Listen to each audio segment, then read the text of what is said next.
Thank you guys for coming. This is our first of a 6 or 7 series workshop that we'll do once a month with the Summit platform to help you become informed about what's going on so you can better help your students as well. We learned a lot of lessons from last year, and as we were kind of reflecting through it, we thought this is the best way that we know to go about giving you information, keeping you up to date, and keeping you in the loop. Today's going to be just an overview. Again, feel free to bring your students. It will be recorded every time and put online just in case you're not able to attend. So, and like I said, feel free later. If you have questions later on and you feel it went too fast, feel free to send us any emails or any questions that you guys may have. But we'll do this on a monthly basis. So we kind of wanted to start out with kind of an overview of our redesign principles and what we're doing around redesign, just to see how the Summit tool fits into our kind of our overall view of where we're headed and our vision of the district. So several years ago, it's been 2 or 3 years ago, we started with community meetings. We started with business leaders. We started with parents. We met with students. We met with all stakeholders in the district and kind of decided where we wanted to head as a district and came up with our vision.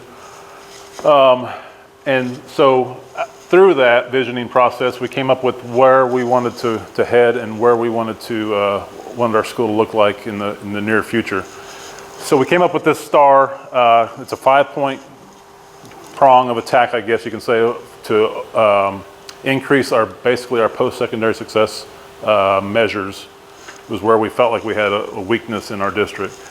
You know, we're graduating each year about 93% of the kids in our high school, but overall our post-secondary success rate was fairly low. It's, according to what the state's measurement is, it's about 38-39% ballpark, even though we're graduating 92% of our kids. So in order to address that, we decided we needed to have a personalized blended learning where each kid is getting what they need, their needs met individually and working on their individual plan of study.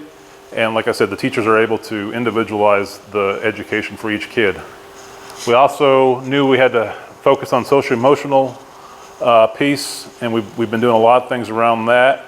The main portion of that is our mentoring piece, which we are picking up this year a lot heavier than we did last year. We fully intend to meet each week with each student with their mentor. We cut the numbers down to about 10 to 12 kids per mentor, and we got all teachers involved in the process. In years past, we had what, 18 teachers involved in the 2 grade levels. Now we have 40 teachers involved in the 4 grade levels. So we upped it a little bit in numbers as far as who's involved, but that way we could decrease the numbers in our seminars, our crew con, in order to be able to mentor all those kids and be able to be that point of contact to parents. But we've also got some things going on social-emotionally in our school with Crusader Wellness, which is Sumner Mental Health comes in and holds workshops, and they will do that every Tuesday, Thursday. Sumner Mental Health is also coming in and doing in-house therapy for our students that receive therapy, and that is fully has to be a referral, and then parents have to agree to that and everything. But so what that's doing for us is it's saving kids time in missing school because they're able to do it here in-house with the same therapist that they would have been using over at Sumner Mental Health. Instead, they're coming here to see the kids and saving the trip over and saving the kid time out of school. What else are we doing around? Oh, so we got the mentoring, we got the Crusader Wellness, and then we've got the in-house therapy, and then we've also got we're starting trauma-informed school circles where the staff is getting together and talking about different kids that are struggling either with an emotional or personal or social crisis, that we can intervene on behalf and maybe get them in to see our social worker if need be. What else are we doing? I just had it on the tip of my tongue, but anyways, so we are having a lot more of a focus on the social emotional needs of our kids because if you look at the survey data, it's very much a need in our school, And we want kids to build relationships with the adults in the school, because that is an indicator of success for high school kids, if they have a relationship in the school. We've also created a good relationship with Cali College in the Sumner campus, block over. Our enrollment numbers for college classes are through the roof this year, and they have they've met their goals within the first, before school even started, they had met their enrollment goals over at the Sumner campus. So we're sending a lot more kids over there, but we also have 12 to 15 classes here offered for dual credit here at the school. But so that's kind of been our focus, but not only the college classes, but the CTE certifications, which are in desperate need in the region. So things like the machining, the welding, the milling, what else? Some of the auto mechanics, the CNA, the mechatronics. So there's non-destructive testing. So all those things that our community business partners need, we're trying to increase those kids coming out of our college or out of our high school with those certifications, and not only just the college classes, but the CTE certifications, where they're able to apply those certifications right out of high school. And they are a great partner with us. And if you haven't been over to that campus, please go tour that campus. It's beautiful. That's great. Some very nice facilities. And we only hope to keep increasing the numbers of kids going over there for classes and those certifications and the classes here. So, I mean, our goal, and Callie started the program over there, the 2+1. If you do 2 years of classes here with us while you're in high school, and then you do 1 year with them, you will receive your associate's degree 1 year out of post-secondary, which helps us meet our post-secondary success measure numbers. But it also helps the kids get a kind of a jump start into their college career. One of the other things we wanted to do was the civic engagement. Get kids out into the community more often, and our internship program is part of that, and it has taken off this year, and we have over 30 kids involved in internships, and oftentimes they're paid internships. I know Richenberger's had, your son last year was doing that. We've had a lot of kids going over.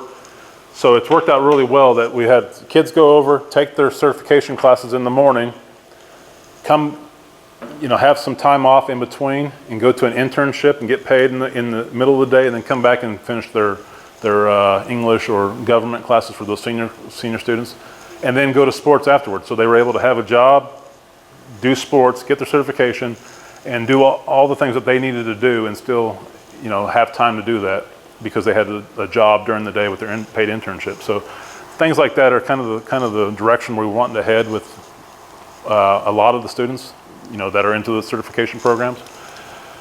But also there's other ways of civic engagement besides the internship. We're trying to get out and do some service learning projects and community service, things like that too. So, and we're trying to bring the community into the school as much as possible for things like Reality U, where they come in and show kids kind of like what life really is about. What's another one we do? Well, anyways, we're trying to get civic engagement into our school and trying to get the community involved in our school as much as possible. And then lastly, we have the project-based learning component, where kids are doing hands-on projects. We just started a new class, as well as what we do with the Summit platform, which has a big learning or project learning component. But we just started a new class in straight project-based learning, where all the projects or all the classwork is hands-on project-based learning, and they're able to meet the standards in the state standards in a way that's a little bit different than normal, in that they go and they pick the project they want to do, and they figure out which standards that's meeting, and they meet with the teacher and they communicate with the teacher in order to make sure they're hitting all the standards for, say, for junior English or U.S. history or world history, and they're able to go in and take those classes and not have to focus on the straight standard type work that you would normally do. It's all hands-on stuff and hands-on projects, and the kids are really thoroughly enjoying that. and hopefully that will continue to increase and take off. We have just a few kids in that now, and that's by choice. They choose to be in those classes now. And hopefully that continues to grow as kids see the benefit of that type of learning and that type of environment for themselves. It's kind of like a work environment where they come in and they've made it a complete work environment where they are treating it just like a job. They come in, they clock in, they have a work. Have a timesheet, they have a checklist of things. So it's just like a job basically, and they treat it like a job, and so it's like a project manager. So the reason why we wanted to start here with our 5-point stars, because it ties directly into, yes?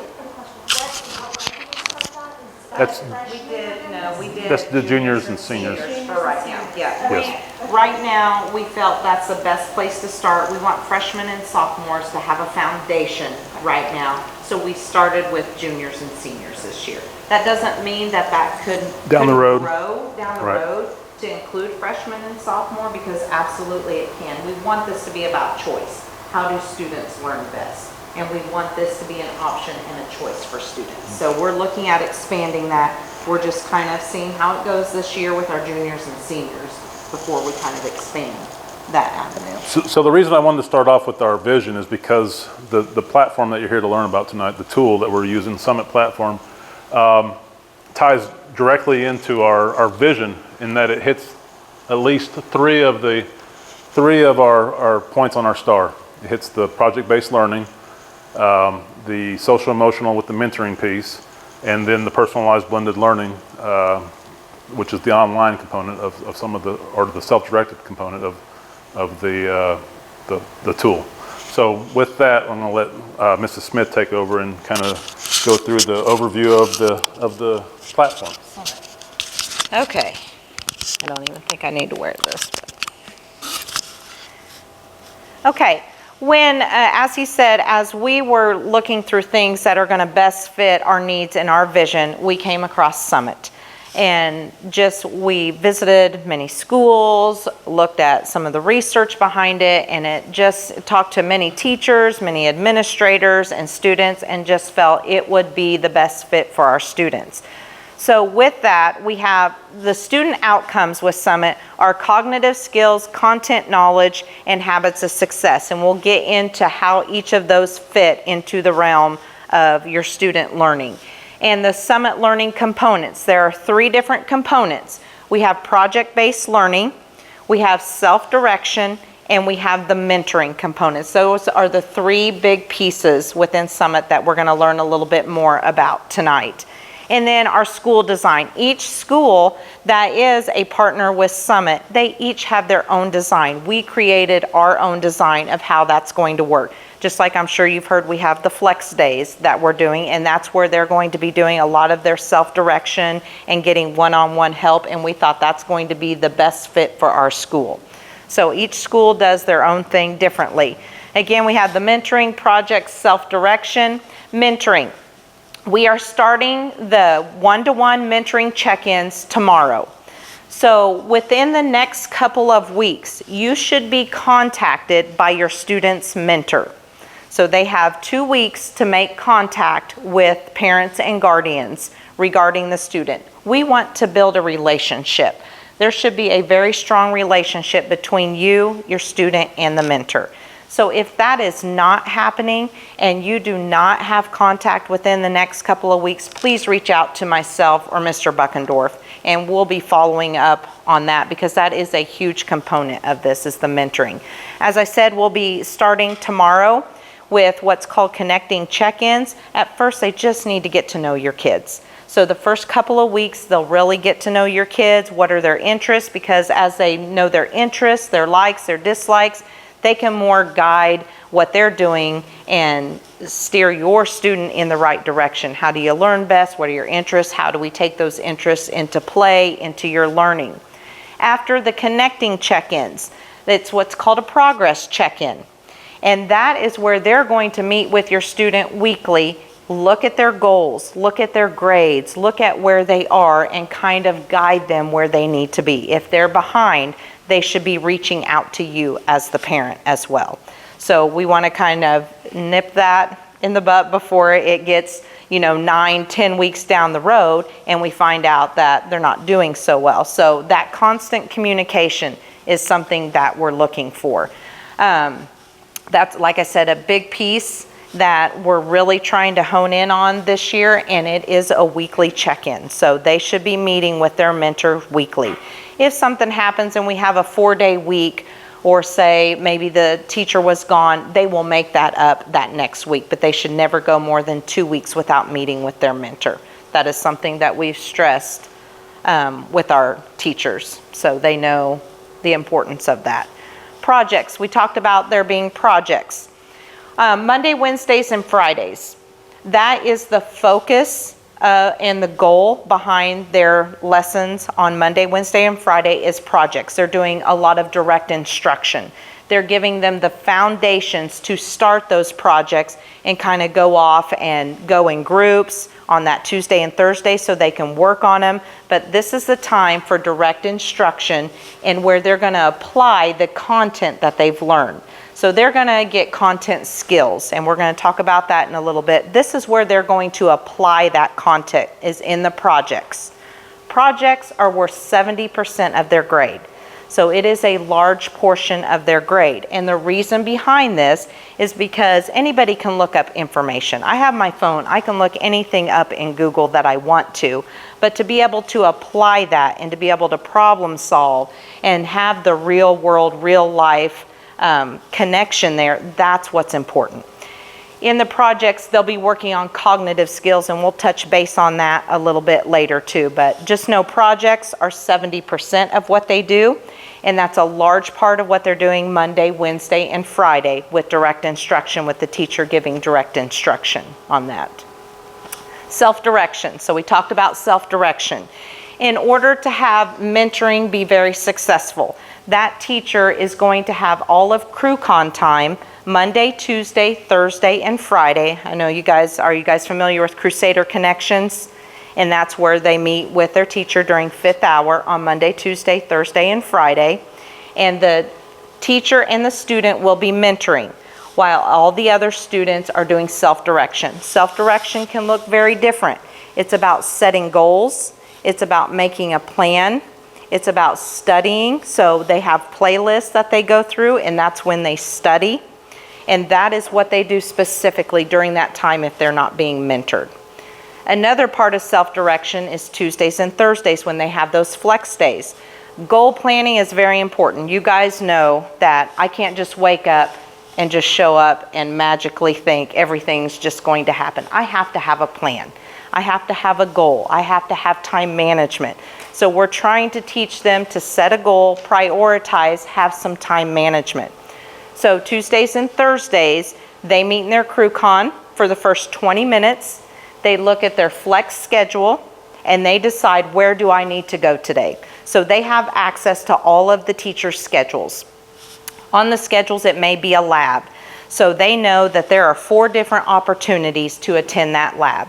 Maybe they can't attend until Thursday. So they're going to put down on their sheet, I'm going to attend Thursday afternoon. Maybe they need to go to a workshop for English, and we have the teachers try to offer it both in the morning and the afternoon. So the students have some choice. As we get later on in the year, and they'll soon find out, oh, I really need to make sure I go to English several times because I'm really not understanding, or math. We have mods, 20-minute mods. Students have to stay in a class that they go to for at least 1 mod. They cannot go more than 4 mods. So they can stay with a teacher for 1 hour and 20 minutes if they so choose. If they have that teacher twice, they can stay in there for 2 hours and 40 minutes. So they have some flexibility within there. So they have up to 1 hour and 20 minutes for 1 class if they so choose to stay there. Some of the labs are 1 hour. So, they're going to be kind of locked in for 1 hour. And we're kind of messing with that, and we're troubleshooting some things. I wouldn't say that it's absolutely smooth right now. I'm sure you've heard a little feedback from your students. Not everything's smooth. We're troubleshooting. We're trying to see what the students are encountering as far as roadblocks. And we'll continue to address that. That's something that we will continue to address and to continue to improve on that end. But just know self-direction is where they are taking their time, prioritizing it, making goals, and doing things that they need to get done, and setting time for themselves of where they need to go. So it could be studying on their own. That's part of self-direction. Going to a workshop, that's part of self-direction. So it's not always just sitting in front of a computer. Self-direction also is making a plan and following through with that plan. Again, self-direction, it can be personalized, it can be teacher in small groups, it can be peer tutoring. There's peer tutoring, and we'll get into that in a little bit. There's self-directed learning, where they may be sitting on their computers, looking at some stuff, taking notes, watching videos. That is also a component. Or they can be taking content assessments. Remember how I said projects are 70% of their grade? Content assessments are 30% of their grade. That is the content that they're going to get. All that stuff I told you that we can look up on Google. So what they will do is take a diagnostic test at the very beginning of their focus area. It's called a focus area. So if you see power focus area anywhere, or hear your students say power focus area, that is where they're getting the content.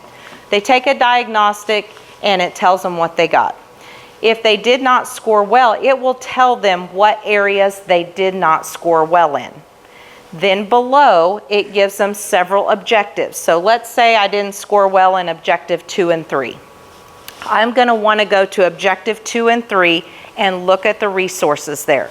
And there's a lot of resources. Some are fewer than others, but we want them to choose what is the best way for them. So we have videos within the resources. So if they're a person that needs to see it and hear it, they're going to watch videos and take notes. If I like to watch PowerPoint presentations, I can go through and do PowerPoint presentations. If I like to do the check for understanding or readings, I can do that. They are not required to do every single resource within the objective. It offers them a variety of different tools and ways to learn the content. When they feel that they feel comfortable and they want to take the content assessment, they must show demonstration. So they have to show notes. I have to go to my teacher and say, here are my notes. I think that I'm ready to take this assessment. The teacher will approve it. They'll take it. Once they've taken it, then they can sit. If they've passed it, they have to pass with an 8 out of 10. If they've passed it, they get to move on, and it is green on there. So green is good. So when we see green, green is good. If they did not pass, then it will tell them what objectives they did not do well in, and they can go back and look at those objectives. So it does not tell them which ones they miss. If I tell which ones I miss, they're just going to go back and memorize the content and memorize the answers. This tells objectives. Where am I weak in? Where do I need to go back? And it has a tool bank of over 100 questions. So it always gives you a different test the next time. So we don't have, yes? 8 out of 10 is an A? Yes, that's mastery. Yes, yep. It doesn't matter if you have 8, 9, or 10. As long as you reach an 8, that is considered mastery. So, and you know, What do you call it? It's just an assessment? a content assessment. Yep, it is called a content assessment. And they take that after they have studied, looked at the resources, and feel that they are comfortable. And if they do not have notes, the teacher will not allow them to take it. That is something they have to have. They have to demonstrate that they have put in the effort and looked through the material and are ready. Yes? And the diagnostics are what they take before we do the content assessment? Absolutely. Before they even look at the resources. So it tells them, this is where you are right now. Let's say I get a perfect score on the diagnostic. I don't have to look at the resources. I can go ahead and take the content assessment. What's the point? If I know the material and I score well, I don't have to go through those resources. I can go ahead and take the content assessment. So that's the only time I don't have to take notes. Yes, that is the only time I don't have to take notes, is if I get a perfect score on the diagnostic, then I can go ahead and request the content assessment. So that's the only time I don't have to take notes. Otherwise, you have to demonstrate that you have looked at the resources on that. So power focus areas, that's the content. Projects are 70%, power focus areas or the content is 30%. Okay, yes? Question on the projects, and you may be getting ready to get to this. 70% of your grade, I'm guessing they're working on the project over time. So when does that grade go Absolutely. in? Is there progress checks or is it the end of the project? It is the end of the project, and I'll get into a little bit of that, but yeah, absolutely, it's at the end of the project they get their final score on that. And like I told, go ahead, and that's a great segue for next time. So next month in October, we're going to be holding a workshop over the grade book, and this will really dive in and show you how to read the grades, where you can go to see what they're doing, how they can improve on that. So that's going to be very critical. Next month is the grade book. And again, if there's ever a session you cannot make, we are very fortunate that Steve's able to record these for us. How many projects will they have going at one time? Just the one? Just the one in each class. They never have multiple in one class. So when they're- you say each class, you're talking? They're core classes. So we have math, which is concept units. Math is completely different. Math is more of the traditional, I get in front, I teach, but I do different sections within that, and I have a content assessment. Math is still 70-30. It's still 30% on the concept, the power focus areas, but 70% on the concept units. Concept units are big. They go over multiple things. So I may be doing congruence and rigid transformations for my first unit. There's multiple things within that, but they'll take an end of a unit assessment. The thing with math is there's a rubric from 1 to 5 in math. They have to score a 3 or above to be able to be successful to move on. If not, they are able to redo that test to improve their score on that. We don't accept anything below a 3. They work with that teacher to work on that specific concept in order to get their grade up on that. So math is a little different. So you have history, which would be geography for freshmen, world history for sophomores, American history for juniors, and then we don't have senior history on the platform right now. Then you have English, so we have English 9, English 10, and English 11. And then we also have science. We have biology, we have earth space science, we have physical science, and we have physics all on the platform. Chemistry. So we have 5. I think we have 5 different sciences on the platform. So those will be projects. So I would have maybe 1 project in biology going, 1 project in history going, and then 1 project in English 9 going. So when we say projects, oftentimes a project in science might be a lab, it's an ongoing lab. That's kind of a project in science sometimes. In English class, it might be a novel that they're reading, and then they have some projects with that, maybe an essay. So they're not necessarily projects all the time. It might be more product-based learning, which is just, traditional essay, reading a novel and writing an essay over it. But they also do some other things with those novels or with those labs that are a little bit different than the normal class. Is there a timeline? Does the teacher Yes. say, okay, Yes, there is. And on the platform, you can see a timeline as well, and I'm going to show you that tonight as well. Teachers should be giving them deadlines. They should be giving them deadlines, and projects can range anywhere from 4 to about 6 weeks. So they'll do anywhere from 2 to 3 projects in a semester. So they'll get anywhere from 4 to 6 projects in a year per class.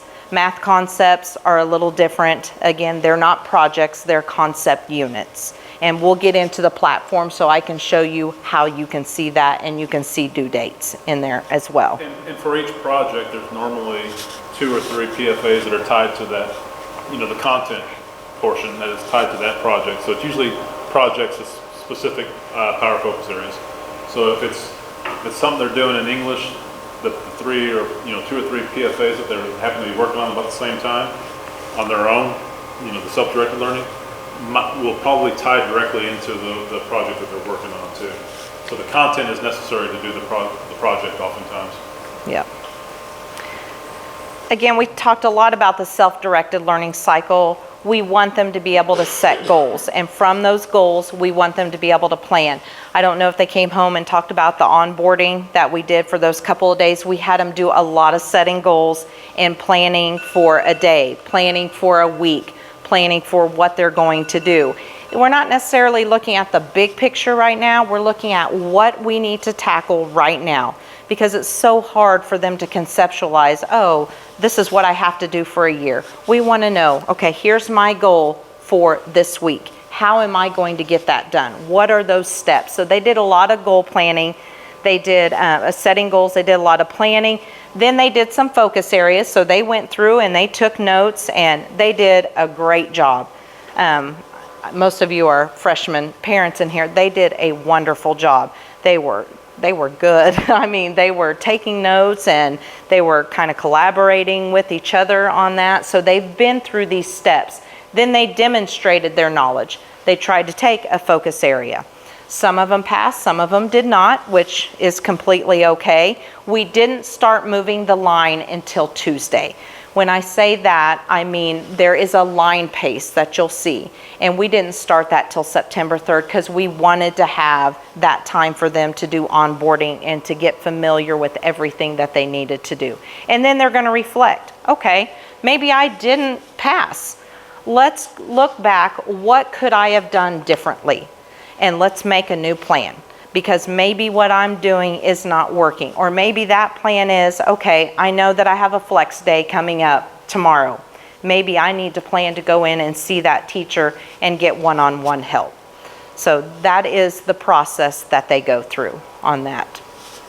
When I talked about projects and I talked about cognitive skills are the real life skills that they're going to need when they leave, not just now, but when they leave us. We all need those skills. It's essential for us to be successful and for us to be successful contributing adults in society. So those are the things that the projects or products focus on. There are 36 cognitive skills. That's how they are graded in projects. For freshmen, they have to score between a 3.5 and a 5.5. That is where their range is as a freshman, as a ninth grader. As they go up, a sophomore is a 4 to 6, a junior is a 4.5 to a 6.5, and then a senior is a 5 to a 7, okay? So that's the range that they want them to be in. So they go through these series of checkpoints. In the checkpoints, that's where they're giving students feedback. If you were to turn this in today, this is where you're going to be. You may only be at a 2.5. So let's make some revisions to that. At the end is where they'll get their score. So when they have turned in a completed project or product, the teacher will score them. Some projects may have 2 cognitive skills associated with it. Some projects may have 5 cognitive skills associated. It just depends on how it works out and what the project is.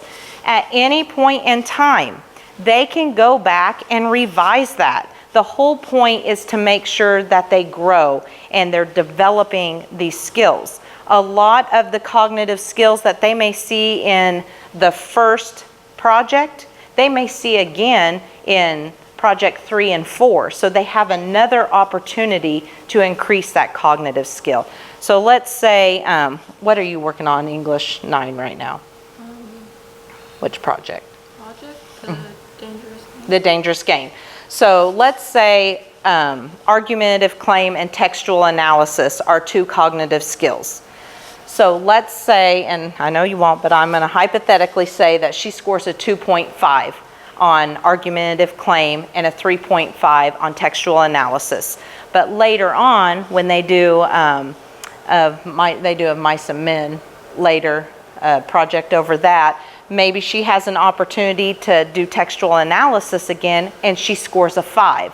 That old score goes away and it replaces it with the higher score. Because the whole objective of this is to increase cognitive skills, and that's why it is a year-long grading system, because they want to demonstrate that they are strengthening that and developing those skills over time.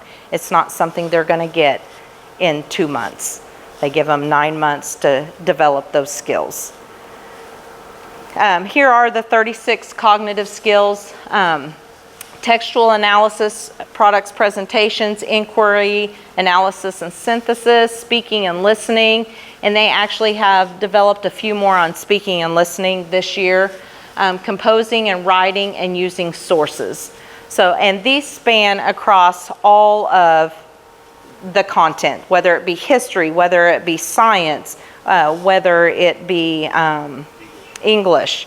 So they span across those three. It does not apply to math. Remember, math is its own beast. It's its own separate thing. They're concepts, not projects. Okay? I'm not going to read that, but there's 50 years of research behind cognitive skills, why they're important, and where they came from. I will also share this PowerPoint slide. I'll have Mr. Sturgis put it online so you can go back and read through these if you so choose to. Content knowledge, we went over that. That's where they're taking the diagnostic, they're looking at all the resources, they're taking notes, they're learning the content so they can apply that content to skills in the projects. Again, there's 30 years of research behind the content knowledge, and it gives you a breakdown of where that all comes from. And I'll let you guys go back at your leisure and look at that instead of taking up time to go through everything. Another big thing is habits of success. We'll be working on this over the year. They should have had a brief lesson on it Tuesday over the habits, and that's just developing. That's developing as a person. In order to be successful, you have to, it's kind of like Maslow's hierarchy, if any of you are familiar with that. You have to have the base and work yourself up. And I wanted to show you, here are the 16 habits of success. And this is what they base it on. They say you must have attachment, stress management, and self-regulation in order to be successful in a classroom. So we're trying to provide them with those skills. Attachment with the mentoring. They have that one-on-one attachment with one caring adult. There's numerous ones, but they have one caring adult that they meet with and that they see every single day. Stress management, we'll have some workshops that kind of address some of these, but our ultimate goal is to get up to self-direction, curiosity, and purpose. What is the purpose behind this? Can I tie it to the big picture? We talked about, setting small goals in the little picture, but can we get to a point where we can apply that to the big picture of life, of what I want to do and how it applies to me? And again, research, 30 years of research behind the habits of success, so you're more than free to go back and look at that. I want to go over the platform now so you can see what students see. So first, project-based learning, this is what they see. They get a project overview of the project, and where you see these little marks right here, those are the checkpoints I was talking about. They have different activities that they have to complete, and they're called checkpoints. The checkpoints are where the teachers are providing them feedback on how they're doing so they can improve that for their overall product. A lot of times in the checkpoints, you will apply the checkpoints to the overall project and do copy and paste to a lot of them. It might be, like say in English, a checkpoint might be, first off, is the outline for your essay. And the next checkpoint might be the rough draft. And then the next checkpoint will be your first, your first final draft that you turn in. And you can always go ahead and resubmit that later, but those are kind of the checkpoints. That way the kids know. They get a green on the checkpoints that they're doing, that they're on the right path. And the teachers also can comment on directly onto the kids' notebooks, what they call this, the notebooks that are used to do all their work in. Teachers can go in and write comments directly into those notebooks and tell them exactly what they're doing well or what they're not doing well. And so the kids can go back in and resubmit those checkpoints too. And you will get to view that this year. They made They did a modification to the platform, and last year you had to ask permission to be able to see your students' projects and work.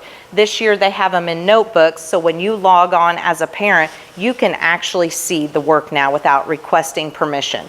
It's there for you to see. You can see the comments, so that's one improvement that Summit made, that they want parents, teachers, everyone that has access to be able to see what they're working on. That was one complaint that they have from parents, is we have to request access every time we want to see our students' work. So they did a modification with that. Pardon? I'm gonna talk to you about how we're gonna do that tonight. I'll get you one. You'll have one by the end of the week. So you'll be able to get up and running by the end of the week. This is what your student sees. When they log on, this is their year view. They have projects, then they have power focus areas, additional, and challenge focus areas. On the additional focus areas, that's a little push to push them a little more. Challenge, those are not required. Challenge are not required, but some students want that extra push. They want the extra knowledge. Maybe I love English and I want to do the challenge focus areas because it's something I'm really interested in. So that is available for them. It does not hurt their grade, but it does not help their grade. It's just something extra for them to do. Do you see the blue line? That is what helps them keep pace. So it is divided among the weeks of school that we have. And that line moves a little bit each day according to the weeks of school that we have. Now I've taken out for in-services, we've taken out for breaks, so it knows how many days and weeks we're in school, and that line moves. The green, as we talked earlier, the green is good. The green on the power focus areas, that means they have passed with mastery with at least an 8 out of 10. The green on a project means they scored within the realm of, if it was a freshman, it'd be 3.5 to 5.5, so they're good. You see down here I have an orange. That means their cognitive skill is not quite up to grade level, so there may be some things they want to go back and resubmit or redo. If you see a red, if you see a red on power focus areas, that means that the time has passed and they have not yet mastered it. Anytime you see red, it means one of two things. Either the line has passed and they have not mastered it, or like on projects, they have not completed it. So a red is a big giant, there's a concern, there's something that we need to do. Yellow's not bad. Yellow just means maybe there's another opportunity to increase that cognitive skill, or I just want to go back and redo a section of that cognitive skill in this project. So this is what the students see, and they will see that line move. Again, we just started the line September 3rd, so that line's going to be right there on the beginning. Does an orange ever become a red?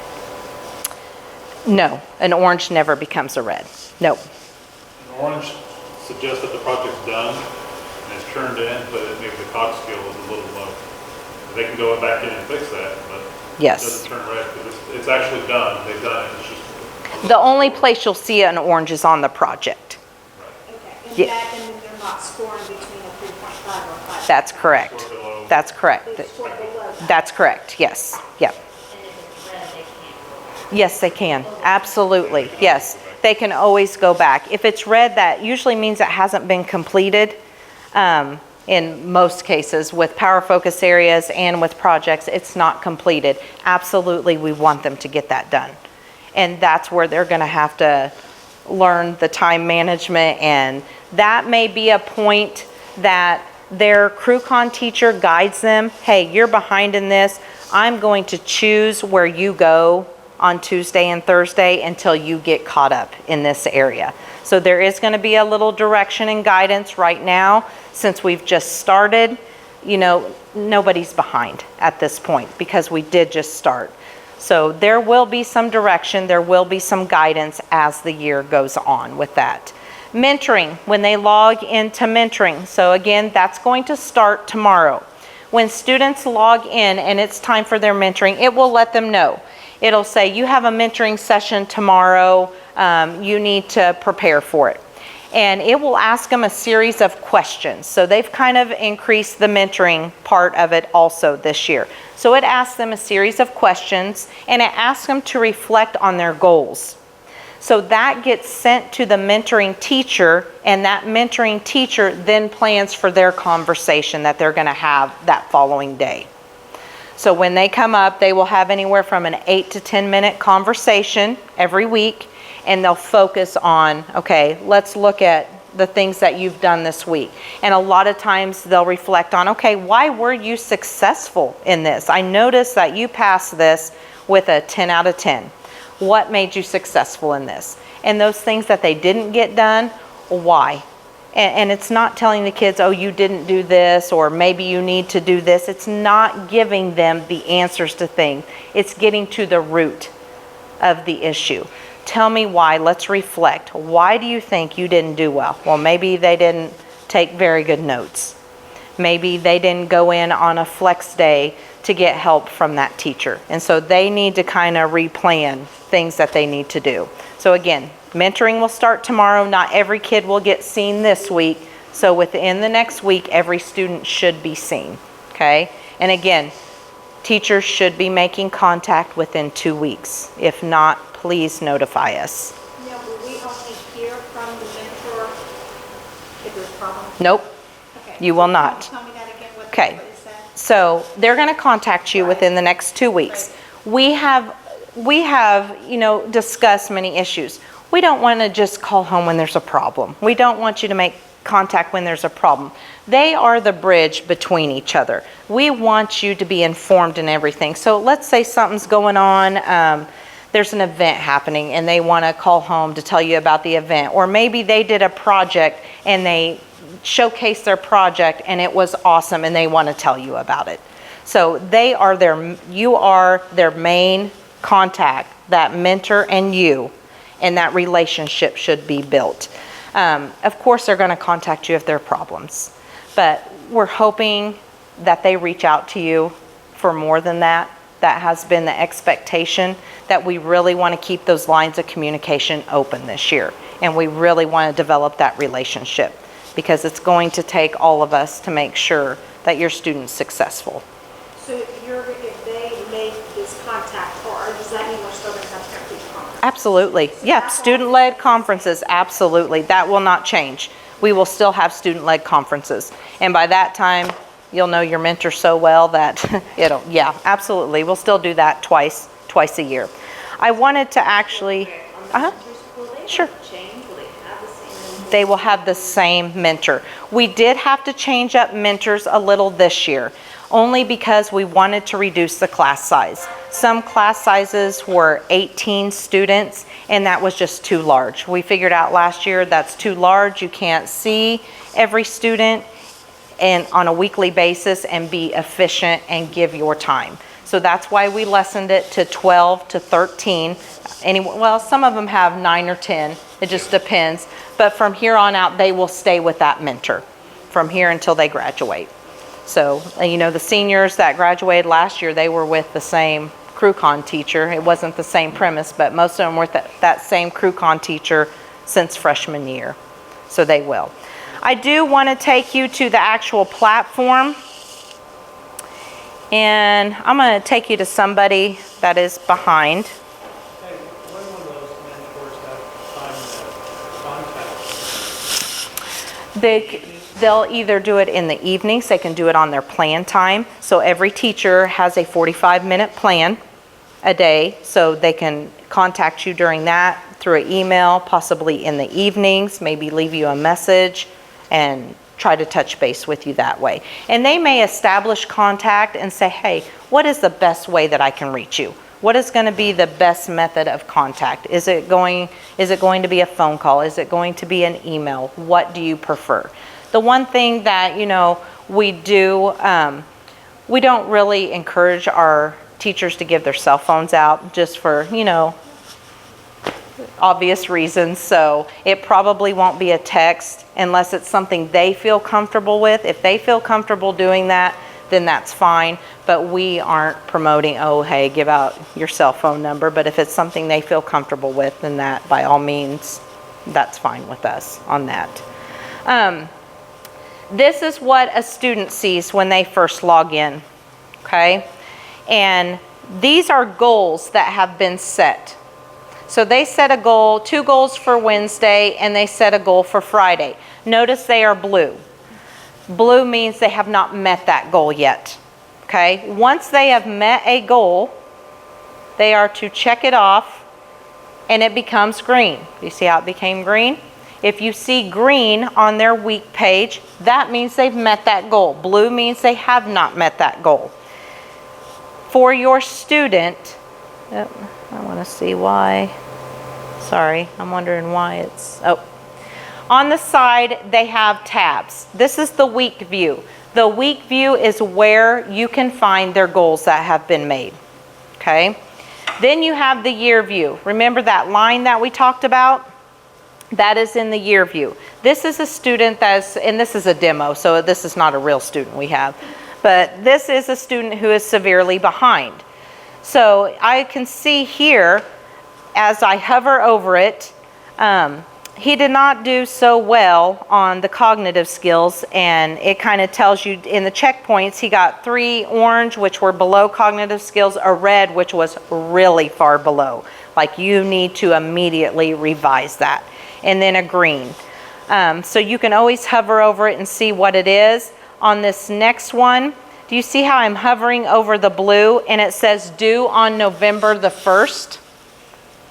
So that will tell you the due date. If you hover over the projects with the mouse, with the cursor, it will tell you the due dates on that. Same thing with power focus areas. If I hover over them, the line will pass on November 5th, so it tells you when the line will pass. I can hover over a focus area. They got a 4 out of 10, and they have not attempted it since, but why is that one red? They haven't attempted it, but why is that one red? Yes, it's past due. The line has passed. So it doesn't necessarily mean that they have always failed the test, but it may mean it's past due. That's why it's red. So this will give you a lot of information, almost all the information that you need. And like I said, next time we're going to be going into the grading, but the grading is under progress. So anytime there's grades, it will be under the progress tab. And again, we'll go into big time depth into this next month. But you will be able to see their grades over here. They will not have a grade if they're off track. So if they're off track, there is no grade, because again, we want them to have mastery. We want them to be able to be successful, so it does not give a grade for off track status. This also tells you what they've done for the week. So this week it said they met with their mentor for 1 minute. To us, that poses a problem. So we go in and we look at data, sometimes daily, once the year gets going, but at least once a week. We are able to see how much each teacher's mentoring, for how long they're mentoring, what the average of the student cognitive scores are, and we have conversations around that. So it gives us a wealth of data that we never could have had before this. I mean, you had a test and they would have to write down, put it on an Excel spreadsheet and send it to us for us to be able to access that. We have all of this data at our fingertips that we know how those students are doing and what help those students need. And that is the great thing about this, is the data that we have to be able to have conversations with our teachers around what help your students need. And teachers have access to data in their own class of what the trends look like, what they maybe need to be doing, or how they need to differentiate for a student. It allows them to truly personalize the experience for each kid, because they know exactly where a kid is struggling or doing well to them, Yeah. and what they're doing well with, so they're able to tailor that kid's assignments to their strengths or weaknesses. So the data is a wonderful tool. Again, we'll get into this next month and really go deep into the grading, because there's a lot to it. And there's a lot of information that you can look at and a lot of information you can decipher for. So the next thing that, this, again, we'll share this. You can learn more on these different media sources about Summit. Student snapshot. You talked about, can we get a login? We are going to equip every parent and guardian with their email and their phone number, their text messaging phone number.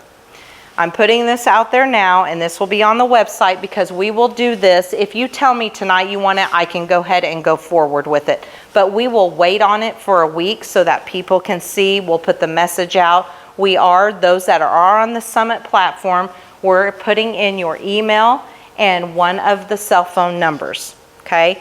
What that does is it sends you an email or it sends you a text, sometimes both, just depending on the method, and it tells you this is where your student is right now. This is what they did this week. It may send you a text. I get texts saying, oh, they have a science project due next week. Ask so-and-so about the science project. Or they are behind in a certain area. So it keeps you informed and up to date. So it's an opt-out version if you don't want it. So if you do not want your phone number, you do not want your email on there, all you have to do is tell us and we'll remove it. No one else will see that. But Generates the messages, is that automatic? it's automatic. It's automated. Yep. So I personally will go in and our teachers will go in. They'll help us put in the emails and phone numbers for those that we want to get the messages, and that automatically from your student's platform, the data that they have will generate that message to you. It goes to both. You can put, Email and the phone. and they're different. Sometimes they're different. Sometimes the email that you get is different than what the text message is because they're limited to the characters on text messages. So the email, It does hit both. yes. Okay. So you will get information on both. The email's a little more detailed than the text message. And it might even say something like, ask your kid about whatever project they're working on in English. Yeah. Say, like, ask your kid about the most interesting project that's due next week. Whatever, just so it's just talking points to, To help, bring conversations up with students. And you said weekly. Yep. You will get anywhere from, and they say on average 2 per week, 2 text messages per week. And at any time, let's say you're getting these and you're like, this is driving me absolutely crazy. I do not want to get these anymore. You can opt out. All you have to do is reply stop on your texting. And if you want your email removed at any time because you do not want it, all you have to do is call one of us, we'll remove the email. So it's very easy. And I know we talked about this last year at the end of school and brought up, the data privacy. They are very strict on data privacy. We are very strict on data privacy.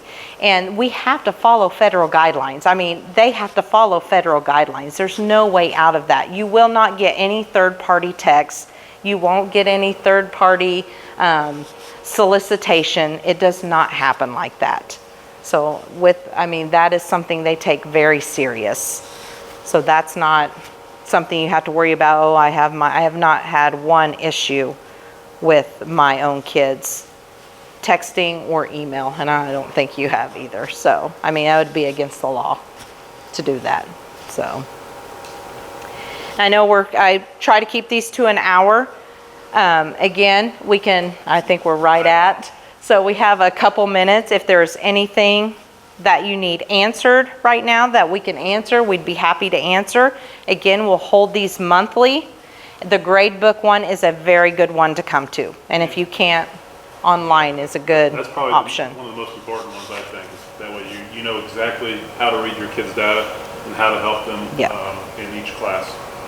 But kind of in closing, I just wanted to kind of go back to last year's results. So we're starting to see results, I think, in a positive trend in our school in general. So last year, for the first time in over a decade probably, we were above the state average in reading and science. Yeah, it was science. So reading and science, we were above the state average in state testing for the first time in a very long time. we just gave our FastBridge screening tests this past week, and we're still waiting on about 4 or 5 kids per grade level. But initially, our FastBridge results, which is our screener in math and in reading, the results came back very, very positive. We were at school-wide, overall for the school, 82% of the kids were in Tier 1, which means in a normal distribution, expected Tier 1 would be 80%. And we're above that. We're at 82% in reading and about 76-77% in math. So that, if you look back 2 years ago when we started giving those tests to the district-wide, the growth in the reading alone went from a 54%, I believe, Tier 1, to now we're at 82% in Tier 1. I think it's 83 now since they put no kids in it. It might be 83% now. We're at 83. And math went from something like 68% to now 77%. So we're trending in the right direction in our screeners and in our state assessments. So those are kind of the initial results that we just kind of want to get out there, and we're very proud of the way that the high school students are performing now on our standardized tests and our screeners. Actually, our juniors increased dramatically, and that was really what brought a lot of the school up, was our juniors, because 91% were Tier 1. yeah, and that went from, like I said, 2 years ago, that same class was tested as freshmen at their level. It was probably 65%, and now it's up to 90% in that group alone. So, And yeah. it's a combination, and we're not saying, oh, it's all Summit. No. It is a combination of what this district is doing. Right. This district is doing great things now with MTSS and the social emotional pieces and just everything that the district has decided to do, and taking steps and doing it, and everybody is more unified. So, Everyone's on the same page, yes. district-wide, because the MTSS is district-wide, and it's those reading and math interventions that are bringing those kids up. So that's helping for sure. So we're on the right trajectory, I guess you could say. We've kind of been a proud Yeah. mom and dad is what we call it when we like to boast our scores, and we should. I mean, I really think, and we went to a meeting, what was it, about a month ago, the ABCTL, and we had breakouts into different sessions, and I will say I was very proud of our district and the things that we're doing, and hearing like the Mays and Goddard and stuff, and I was like, you know what, we're really doing some cool things compared to them. And I remember, and this is not anything on but I've been here this is my 15th year here, and we have come so far. We really have. We've come so far. And our students are growing, and just what we're doing for students is getting better. And I think it will just continue to get better, especially as we all work together. And you guys are a big piece of that. We need parents on board helping us out, letting us know, hey, have you thought about this? Maybe this isn't working so well. We had a parent advisory last year. We'll look to put a parent advisory team together again. There will be an email that goes out, and if you're interested, all you'll have to do is email one of us back. We'll probably have about 12 families on the board, and what we do is we meet monthly to bi-monthly, and we just discuss issues. We discuss what are some things that you're noticing, and let's problem solve around it. So I think it was very helpful. Yep. Very helpful last year. Any questions over anything? I know there was a lot thrown at you tonight, but truly your students will know a lot of the clicks, and then they just have them get on their platform and show you around. So when you're talking about like the link to the video and the messages about when this is that all on the campus portal, the parent campus portal? No, It'll be on the website. the district website. On the USC 353 website. And I don't think we've really decided yet where we want to put it, whether we're going to put it on the home page or if it's going to be under the high school. So we can, yeah, we might put it on both, but it'll be visible. He does a great job making it visible, and it'll be Summit series workshops is what it will be. And you're more than welcome to go in that. And hopefully you guys are getting the emails of the letters that we send I'm hoping that everybody's getting that. Everyone knows what we're talking about? If you're Okay, not 'cause we getting send the out emails, we send out some A letter emails. maybe If every not, 2 weeks or so, Please just to, let us know if you're not getting the email. That means we have something not correct in Infinite Campus. So we sent one out about this meeting, probably about 2 weeks ago. About 2 weeks ago. So if you did not receive that, let us know and we'll update your email information.